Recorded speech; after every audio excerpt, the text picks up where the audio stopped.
गरीब बहू की हेलमेट वाली खेती और रसोई। दोपहर का समय है। राधिका और सविता कुएं से पानी भरकर मिट्टी के भारी मटके सिर पर रखे गांव के कच्चे रास्ते से लौट रही हैं। रास्ते के किनारे एक बहुत बड़ी बंद पड़ी हुई हेलमेट की फैक्ट्री दिखाई दे रही है। दोनों महिलाएं फैक्ट्री को देखकर रुककर बातें करते हुए, देख रही हो बहू, ये हमारे गांव की बंद पड़ी हेलमेट की फैक्ट्री है। एक समय था जब ये फैक्ट्री बहुत अच्छी खासी चलती थी और गांव के लोगों को यहीं पर रोजगार मिल जाता था। हाँ माँ जी, ये तो मैंने भी सुना था, पर मुझे आज तक समझ नहीं आया कि इतनी अच्छी चलती हुई फैक्ट्री अचानक बंद क्यों हो गई। अरे बहू, इसका जो केमिकल और वेस्टेज निकलता था वो फैक्ट्री वाले सीधे गांव की नदी में बहा देते थे। वो गंदा पानी बहता हुआ लोगों के खेतों में जा रहा था, जिससे पूरी फसल बर्बाद हो रही थी। किसानों का बहुत नुकसान हो रहा था, इसीलिए सरकार ने इसे हमेशा के लिए बंद करा दिया। अच्छा, तो ये बात थी माँ जी। हाँ बहू, पर फैक्ट्री बंद होने के बाद अब गांव में कोई काम धंधा ज्यादा बचा नहीं। इसी वजह से गांव के लोग काम की तलाश में यहाँ वहाँ दूसरे बड़े शहरों में जाने के लिए मजबूर हो गए हैं। हाँ माँ जी, बिल्कुल सही कह रही हैं। ये बात तो कल रात मुझसे अमित भी कह रहे थे। वो कह रहे थे कि गांव में अब कोई काम नहीं मिलने वाला, इसीलिए मैं भी अब नौकरी के लिए शहर चला जाता हूँ। हाँ बहू, अमित सही तो कह रहा था। अब वो भी क्या करेगा, आखिर घर का खर्च भी तो चलाना ही है। वैसे माँ जी, जब हमारे अपने खेत हैं तो हम उनमें खेती क्यों नहीं करते? फैक्ट्री के बिल्कुल बगल में होने के कारण हमारे खेतों की पूरी जमीन ही बंजर हो गई है। मिट्टी में इतना केमिकल मिल गया है कि अब इसमें तो किसी भी तरह की खेती हो ही नहीं सकती। ये तो पूरी तरह बेकार हो गए। दोनों बातें करते हुए भारी कदमों से अपने मिट्टी के छोटे से घर में आ जाती हैं। राधिका और सविता अपने अपने सिर से पानी का मटका उतार कर रसोई के कोने में रखती हैं। हॉल में बेटी रिया, पति अमित, ससुर कमल और नंद माया बैठे हुए हैं। राधिका को देखकर रिया अपनी माँ से, माँ, आप आ गई? मुझे बहुत तेज भूख लगी है, दोपहर हो गई है, जल्दी से मुझे खाना दे दो ना। हाँ बेटा, मैं बस हाथ पैर धोकर तुम्हारे लिए तुरंत खाना बनाती हूँ, तुम थोड़ी देर बैठो। लाओ भाभी, मैं रसोई में आपकी थोड़ी मदद कर दूं। आप पानी भरकर थक गई होंगी, मैं लकड़ियाँ सुलगा देती हूँ। हाँ माया, तुम चूल्हा जला दो तो खाना जल्दी बन जाएगा। राधिका और माया रसोई में जाकर खाना बनाती हैं। कुछ देर बाद राधिका थाली में खाना परोसकर हॉल में लाती है और सबके सामने रखती है। थाली में सिर्फ सूखी रोटी और आलू की सादी सब्जी है, जिसमें सिर्फ नमक और मिर्च डला हुआ है। दाल का नामो निशान नहीं है। थाली देखकर रिया मुंह बनाते हुए, माँ, ये सब्जी और रोटी मैं कैसे खाऊं? आज भी आपने कुछ अच्छा तो बनाया ही नहीं। रोज रोज आप यही आलू की सब्जी बनाकर रख देती हो। मेरा ये खाने का बिल्कुल मन नहीं है। तो क्या करूं बेटा, घर में आज सिर्फ आलू ही बचे थे और कुछ सामान था ही नहीं। जो था मैंने वही बना दिया, चुपचाप खा लो। बेटा रिया, तुम अपनी माँ से जिद मत करो। घर के हालात अभी ठीक नहीं है, जो मिला है उसे चुपचाप खा लो बेटा। लेकिन पिताजी, रोज एक ही खाना खाकर मैं थक गई हूँ। पिताजी, मैं पिछले कुछ दिनों से देख रहा हूँ कि घर में राशन की बहुत कमी है, इसलिए मैं सोच रहा हूँ कि कल सुबह जल्दी उठकर मैं काम के लिए शहर चला जाता हूँ। वहाँ एक कंपनी में मैंने नौकरी के लिए बात भी कर ली है। मैं वहाँ पर नौकरी कर लूंगा तो घर में कुछ पैसे आ जाएंगे। ठीक है बेटा, तुम्हारे पिताजी की भी तबीयत ठीक नहीं रहती, उनके लिए भी दवाइयों का इंतजाम भी जरूरी है। तुम्हें तो पता है उन्हें सांस की बीमारी है। अगर ज्यादा दिनों तक उनकी दवाई नहीं चली तो वो ज्यादा बीमार पड़ जाएंगे और हमारे घर के जिस तरह के हालात हैं उसमें हाथ पर हाथ रखकर तो नहीं बैठा जा सकता। शहर जाना ही पड़ेगा, तुम अपनी तैयारी कर लो। हाँ माँ, कल सुबह की पहली बस से मैं ही निकल जाऊंगा। सब लोग उदास मन से वही सादा खाना खाने लगते हैं। तभी रिया अमित का हाथ पकड़कर, पिताजी, जब आप बड़े शहर जाएंगे तो वहाँ से मेरे लिए कुछ लाएंगे ना? हाँ भैया, मैंने सुना है कि शहरों में तो रोज हरी हरी और ताजी ताजी सब्जियां मिलती हैं और हमारे यहाँ तो गांव के बाजार में सब्जियों की रेट भी इतने ज्यादा है कि हम तो कभी हरी सब्जियां खा ही नहीं पाते। आप जब शहर से वापस आओगे तो वहाँ से हमारे लिए बहुत सारी हरी हरी सब्जियां भी लाना। हाँ हाँ छोटी, जरूर लाऊंगा। मैं तुम्हारी पसंद की हरी सब्जियां शहर से जरूर लेकर आऊंगा और रिया, तुम्हारे लिए मिठाई लेकर आऊंगा। सभी लोग खाना खत्म करते हैं और अपने अपने कमरों में सो जाते हैं। अगले दिन सुबह सुबह अमित अपना बैग तैयार करके कमल और सविता के पैर छूकर शहर के लिए निकल जाता है। राधिका उसे उदास आंखों से जाते हुए देखती है। इसी तरह कई दिन बीत जाते हैं। अमित को शहर गए हुए कुछ समय हो गया है। कमल गांव में ही छोटी मोटी मजदूरी करके थोड़े बहुत पैसे कमाकर किसी तरह घर का राशन और खर्च चलाता है। ऐसे दिन गुजर रहे थे। एक शाम सविता अपनी बहू से, चल बहू, शाम का समय हो गया है, इस समय हम बाजार चलेंगे तो सब्जियां थोड़ी सस्ती मिलेंगी। जल्दी तैयार हो जा, हम बाजार से कुछ सब्जियां ले आते हैं। हाँ माँ जी, सही कह रही हैं आप। मैं अभी थैला लेकर आती हूँ। शाम को बाजार बंद होने के समय दुकानदार बची हुई सब्जियां कम दाम में दे देते हैं। सविता और राधिका हाथ में थैला लेकर गांव के बाजार पहुंचती हैं। बाजार में काफी भीड़ है। वो एक सब्जी वाले के ठेले के पास रुकती हैं, जहां कुछ दबे हुए और थोड़े खराब टमाटर रखे हैं। राधिका भाव ताव करते हुए, भैया ये टमाटर कितने रुपए किलो दे रहे हो? जरा दाम तो बताओ। अरे बहन जी, ये टमाटर मत लो, ये थोड़े खराब हैं और गल गए हैं। अच्छे वाले टमाटर पीछे रखे हैं, वो ले लो। नहीं भैया, हमारे पास ज्यादा पैसे नहीं हैं। तुम ये खराब वाले टमाटर ही हमें थोड़े सस्ते दाम में दे दो। हम जाकर इसमें से अच्छा हिस्सा काट कर निकाल लेंगे, हमारे काम आ जाएगा। ठीक है बहन जी, तुम कहती हो तो बहुत कम दाम में दे देता हूँ, ले जाओ। राधिका और सविता खुश होकर वो टमाटर ले लेती हैं। उसके बाद बाजार में आगे जाकर वो सस्ती और थोड़ी खराब सब्जियां खरीदने लगती हैं। ठीक उसी समय बाजार में उनकी दो पड़ोसनें सुमित्रा और गायत्री राधिका को खराब सब्जियां खरीदते हुए देखकर आपस में बातें करते हुए, देख रही हो बहन गायत्री, वो सविता और उसकी बहू राधिका को देखो, कितनी खराब और सड़ी गली सब्जियां खरीद रही बाजार से। कोई ऐसी सब्जियां भी भला घर लेकर जाता है क्या? हाँ बहन, अब क्या करे, उनकी गरीबी ही ऐसी है। घर में खाने के लाले पड़े हैं तो बेचारी और क्या करेगी। जैसा समय होगा वैसे ही तो जीवन बिताना पड़ेगा ना। राधिका और सविता सब्जियों का थैला लेकर वापस घर के रास्ते पर लौटती हैं। रास्ते में सुमित्रा उनसे मिलकर उनके साथ चलते हुए बातें करती है। अरे सविता बहन, तुम लोग बाजार से इतनी खराब और दबी हुई सब्जियां लेकर लौट रही हो, भला इनका क्या करोगी? ये तो बीमार कर देंगी। क्या करें सुमित्रा बहन, शहर में बेटा गया है काम करने के लिए, पर उसने अभी तक तो शहर से पैसे भी नहीं भेजे हैं। वैसे ही हमारे घर में इतनी ज्यादा गरीबी चल रही है, हाथ में बिल्कुल पैसे नहीं है, तो अब क्या कर सकते हैं। जैसे तैसे जिंदगी की गाड़ी तो चलानी ही है ना। हाँ सविता बहन, तुम्हारी बात भी ठीक है। हमारे खेतों में तो फिर भी थोड़ा बहुत अनाज और सब्जियां उग जाती हैं, जिससे हमारा गुजारा हो जाता है। लेकिन तुम्हारे साथ तो बदकिस्मती की बात यह है कि उस हेलमेट के कारखाने से लगी हुई जितनी भी जमीन थी वो सब बंजर हो गई है। उन खेतों में से कहीं भी कुछ भी नहीं उग पा रहा है।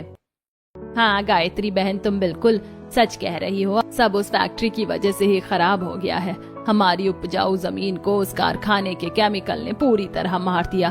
अब तो वहाँ घास भी नहीं उगती। माँ जी, अब देर हो रही है, चलिए घर चलते हैं। राधिका और सविता उन दोनों पड़ोसनों से बातें खत्म करके भारी मन से अपने घर वापस आ जाती हैं।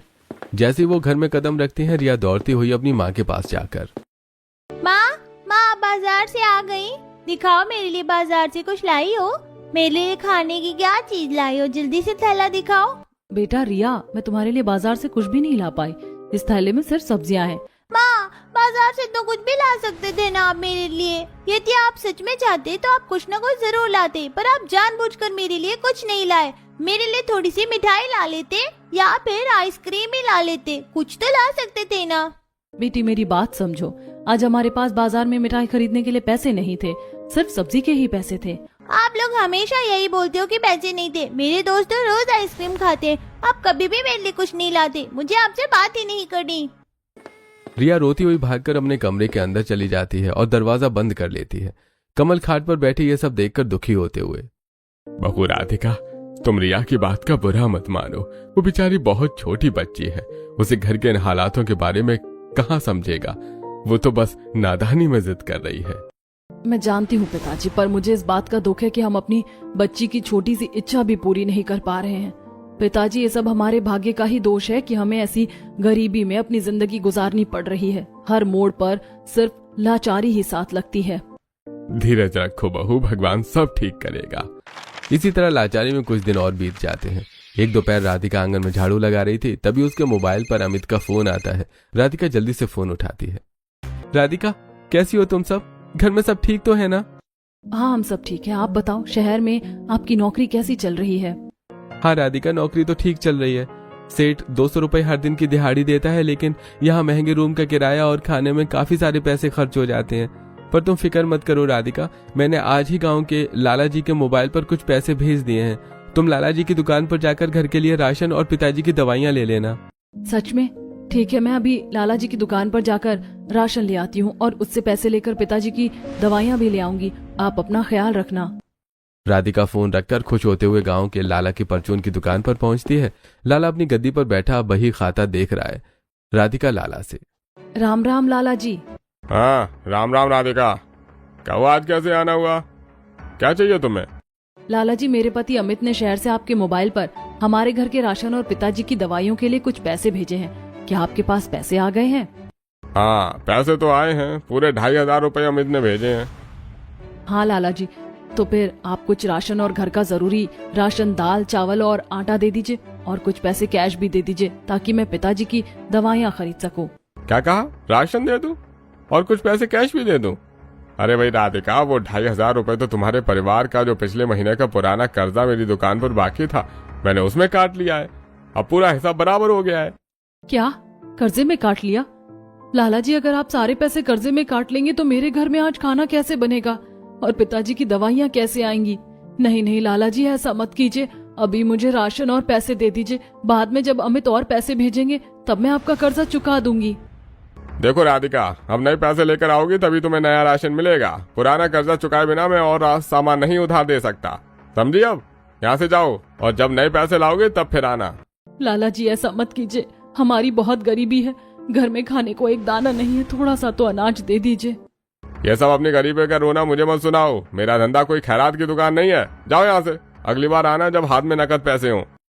लाला राशन देने से साफ मना कर देता है। राधिका रोती हुई अपने घर आ जाती है। उसे रोता हुआ देखकर सविता, क्या हुआ बहू, तुम तो आंगन में झाड़ू लगा रही थी, फिर इस तरह रोते हुए अंदर क्यों आई हो? माँ जी, अमित ने लाला जी के पास 2500 रुपए भेजे थे, पर लाला ने वो सारे पैसे हमारे पिछले पुराने कर्जे में काट लिए। उसने मुझे एक दाना राशन भी नहीं दिया और दुकान से भगा दिया। अरे वो लाला, उसका सत्यानाश हो जाए। वो लाला ऐसे हम गरीबों का खून चूस रहा है, उसे भगवान कभी माफ नहीं करेगा। उसे किसी की गरीबी पर थोड़ी दया नहीं आती। माँ जी, एक ही तो उम्मीद थी कि अमित पैसे भेजेंगे तो हमारे काम हो जाएंगे। अब हमारे घर का खर्चा और पिताजी की दवाइयों का खर्चा कैसे चलेगा? ठीक है बेटा, तू परेशान मत हो, जाने दे, जो हुआ सो हुआ। कम से कम सिर से पुराना कर्जा ही तो उतरा। भगवान कोई ना कोई रास्ता जरूर दिखाएगा और हम तो अपनी गरीबी में थोड़ा समय और काट ही लेंगे। तुम आंसू पोंछ लो। इसी तरह कुछ दिन और बीत जाते हैं। एक दिन सभी लोग हॉल में बैठे थे, तभी दिया बाहर से दौड़कर आती है और अपनी माँ से, माँ, आपको पता है मेरे सारे दोस्त अपने पिताजी के साथ बाजार घूमने जाते हैं। मुझे भी पिताजी की बहुत याद आ रही है। बहुत दिन हो गए, उन्होंने मुझसे बात भी नहीं की। मुझे पिताजी से मिला दो ना माँ। बेटा रिया, जिद नहीं करते। तुम्हारे पिताजी तो बहुत दूर बड़े शहर में काम कर रहे हैं ना, वो यहाँ कैसे आ सकते हैं? नहीं ना माँ, प्लीज मिला दो ना माँ, प्लीज। मेरा मन उनके बिना बिल्कुल नहीं लगता। मुझे अपने पिताजी के पास जाना है। रिया को रोता देखकर सविता राधिका से, बहू, रिया ठीक ही तो कह रही है। अमित को गए बहुत समय हो गया है। तू ऐसा कर कि तू रिया को लेकर खुद ही शहर चली जा और रिया को उसके पिता से मिलवा कर ले आना। बहू, तेरी सास सही कहती है। वैसे भी अमित की इस महीने की पेमेंट भी होने वाली है, तो तू उसके पास जाकर पैसे भी ले आना और रिया को उसके पिताजी से मिला भी देना। हाँ भाभी, वैसे भी भैया अगर उस कंजूस लाल के मोबाइल पर पैसे भेजेंगे तो वो कभी भी हमें 1 रुपया नहीं देगा। जबरदस्ती का कर्ज बताकर सारे पैसे काट लेगा। इससे तो अच्छा है कि शहर जाकर ही आप भैया से पैसे ले आओ। वो सब तो ठीक है माया, पर मैं अकेले शहर कैसे जाऊंगी? अरे तू अमित को यहीं से फोन कर देना कि तू शहर आ रही है, अमित स्टेशन पर लेने आ जाएगा। ठीक है माँ जी, जैसा आप कहें। मैं कल सुबह ही रिया को लेकर शहर के लिए निकल जाती हूँ। अगले दिन राधिका और रिया ट्रेन की टिकट, कुछ पैसे जमा रहता है, उससे टिकट निकालकर ट्रेन पकड़कर बड़े शहर पहुंचती हैं।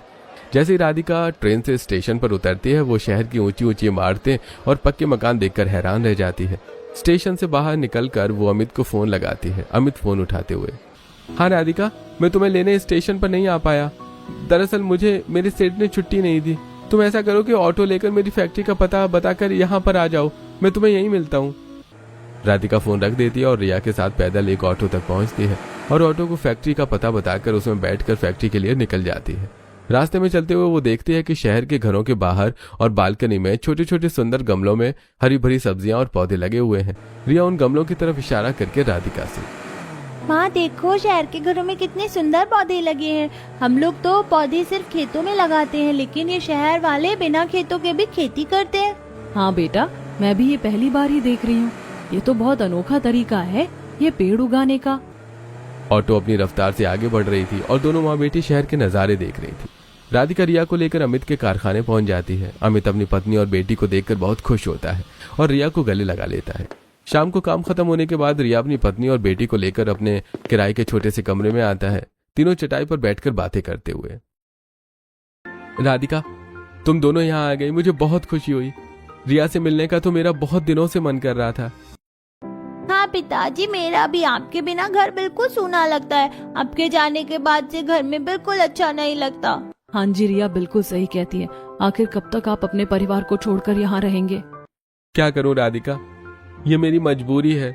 मैं भी नहीं चाहता कि मैं अपने छोटे से परिवार को, बूढ़े माँ बाप को छोड़ के इस अनजान शहर में अकेला रहूं, लेकिन अब हमारी किस्मत ही ऐसी है। इस गरीबी के कारण हमें दूर रहना पड़ रहा है। कोई बात नहीं अमित, आप परेशान मत होइए, एक ना एक दिन हमारे दिन जरूर बदलेंगे। राधिका 2 दिन शहर में अमित के साथ रहती है। तीसरे दिन अमित की सैलरी मिल जाती है और वो राधिका को पैसे सौंपते हुए, राधिका तुम इतने पैसों को लेकर घर चली जाओ, इससे पिताजी का भी इलाज भी करना और राशन भी ले लेना, और हाँ, रिया को मिठाई खिलाना मत भूलना। रिया अपने पिताजी की बात सुनकर भावुक होकर उन्हें गले से लगा लेती है। शाम को अमित उन दोनों को वापस छोड़ने के लिए रेलवे स्टेशन की तरफ पैदल लेकर आता है।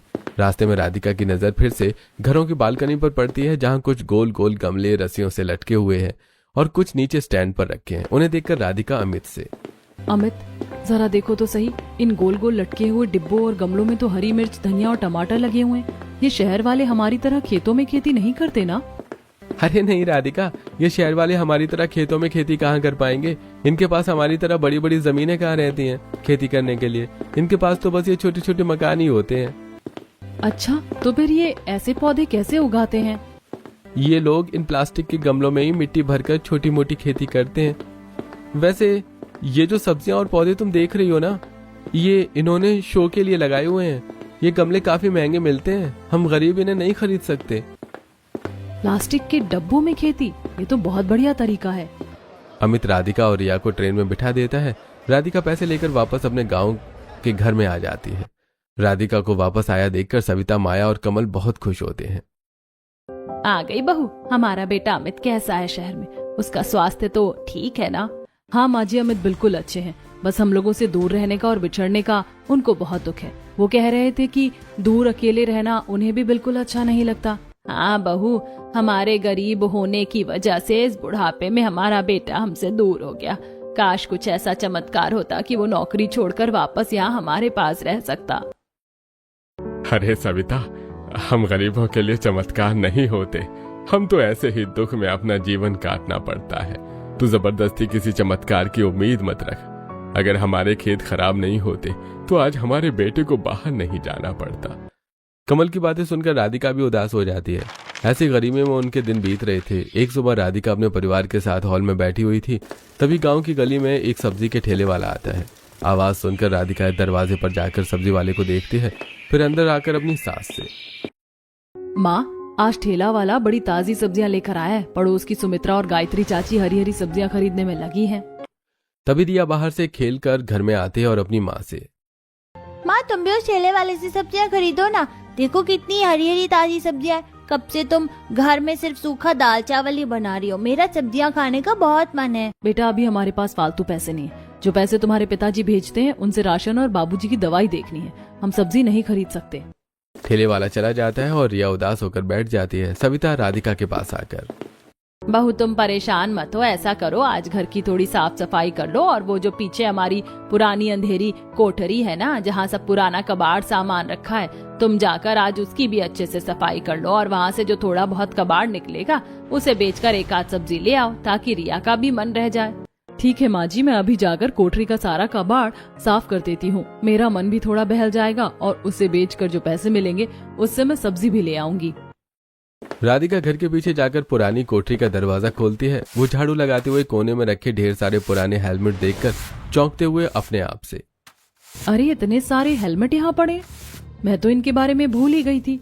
ये हेलमेट भी कहीं ना कहीं मेरे और अमित की दूरी का कारण बयां कर रहे हैं। ऐसा कहकर राधिका पुरानी यादों में खो जाती है। राधिका अपने सास ससुर के साथ घर में बैठी अपने पति का इंतजार कर रही थी। तभी अमित अपने दोनों हाथों में 2 बड़े बड़े भरे हुए झोले लेकर घर आता है और उन झोलों को वो एक किनारे रख देता है। राधिका देखती है कि उन झोलों में हेलमेट भरे हुए हैं। ये देखकर राधिका अमित से, अरे अमित, आप इतने सारे हेलमेट क्यों लेकर आए हो? क्या बताऊं राधिका, जिस हेलमेट की फैक्ट्री में मैं काम करता था वो हेलमेट फैक्ट्री आज हमेशा के लिए बंद हो गई। किसी ने कंप्लेन कर दिया था कि उसके वेस्टेज की वजह से गांव में किसानों के खेत खराब हो रहे हैं। बेटा, ये तो अच्छा ही हुआ ना, इससे तो किसानों का बड़ा नुकसान हो जाता। ऐसी फैक्ट्री को गांव के खेतों के आसपास लगाना ही नहीं चाहिए। हाँ पिताजी, अच्छा तो हुआ, लेकिन फैक्ट्री बंद होने से हम जैसे मजदूरों को गांव में कहीं मजदूरी भी तो नहीं मिलेगी। खैर, मालिक ने ये जितने हेलमेट हैं सब यहीं छोड़ दिए हैं। मैंने सोचा कि शायद ये हेलमेट हमारे किसी काम आ जाए, इसलिए मैं इन्हें झोले में भर कर ले आया। आप इनको क्यों ले आए? ये कुछ काम के नहीं। कोई बात नहीं राधिका, अगर ये हमारे काम के नहीं है तो पीछे जो हमारी कोठरी खाली पड़ी है वहां रख देता हूँ। कभी काम आए तो ठीक है, नहीं तो पड़ा रहेगा। राधिका अपनी पुरानी यादों से वापस आती और हेलमेट को हाथों में लेकर देखते हुए बड़ी खुशी के साथ अपने आप से, अरे वाह, ये तो बिल्कुल उन्हीं गमलों की तरह हैं जो मैंने शहर में देखे थे। इनमें तो मैं आराम से सब्जियां लगा सकती हूँ। तभी सविता कोठरी के दरवाजे पर आकर राधिका से, बेटा तू क्या सोच रही है? तू सफाई करने आई थी ना, सफाई तो तूने की ही नहीं, पता नहीं किसी गहरी सोच में डूबी है। माँ जी, मैं शहर गई थी तो मैंने गमले में सब्जियां लगी देखी थी। ये हेलमेट तो बिल्कुल गमलों की तरह है। हमारे खेत खराब है, लेकिन हम खेतों में इन हेलमेट को रखकर इनमें सब्जियां लगा सकते हैं।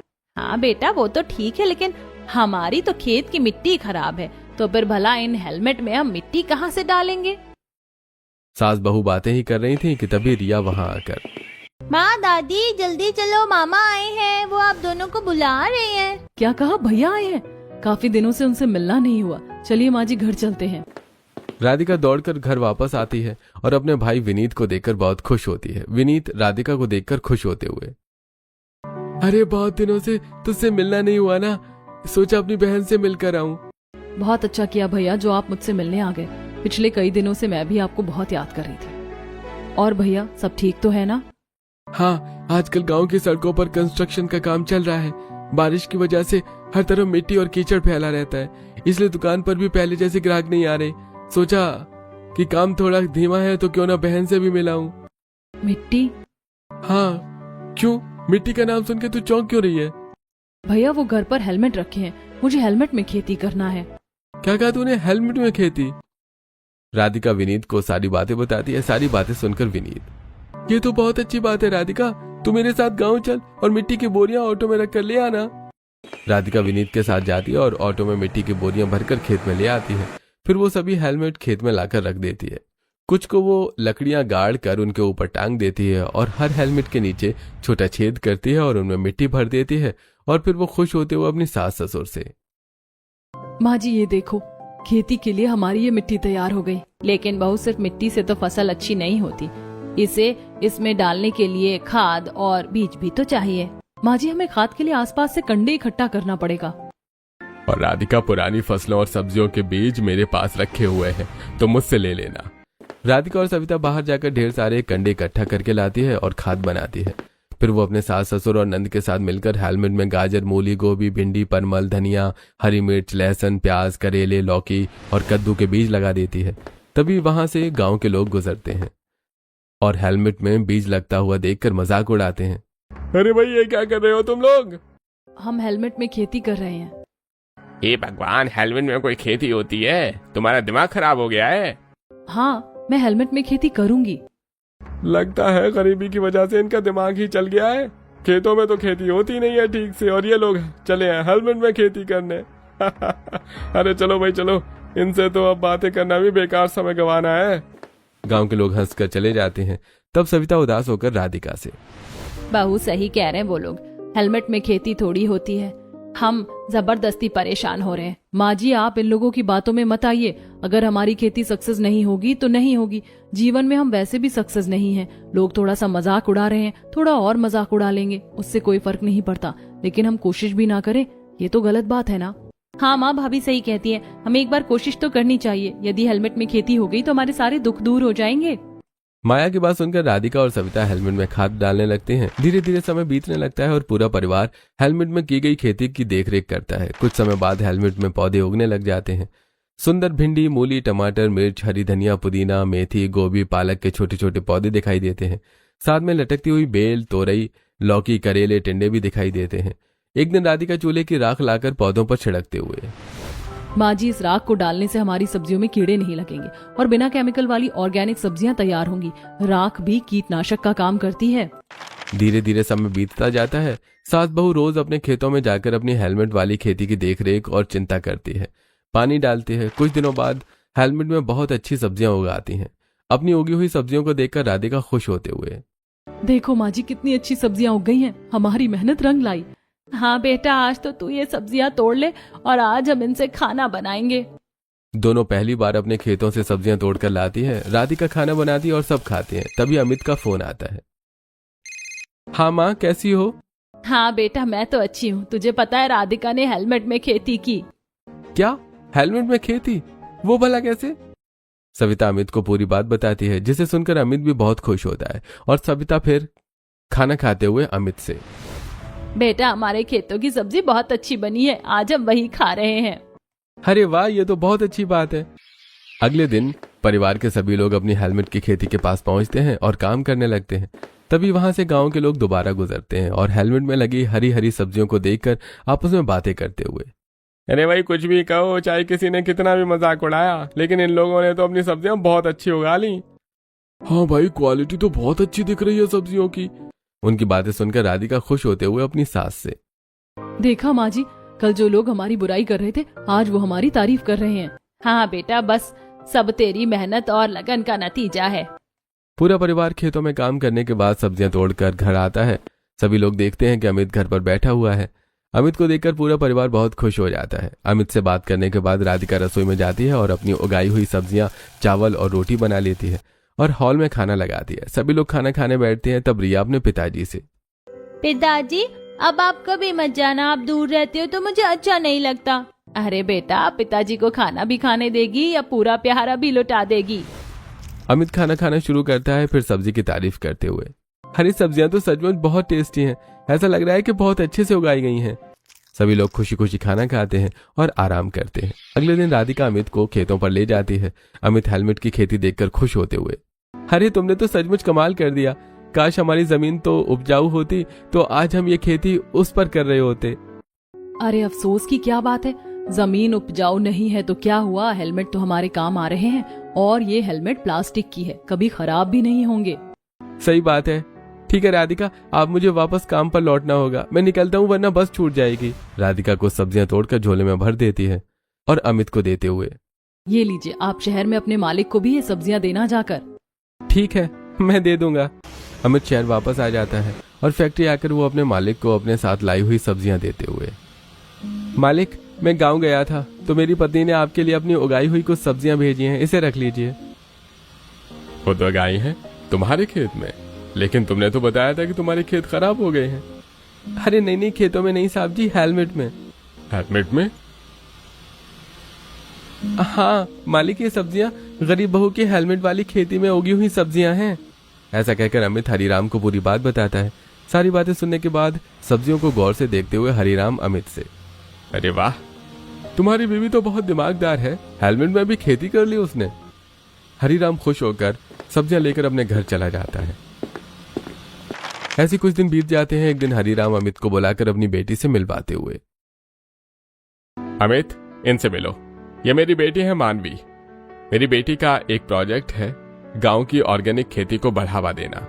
तो हम तुम्हारे गांव में एक कंपटीशन अरेंज करना चाहते हैं जिसमें सबसे अच्छी जिनकी फसल होगी उनको इनाम मिलेगा।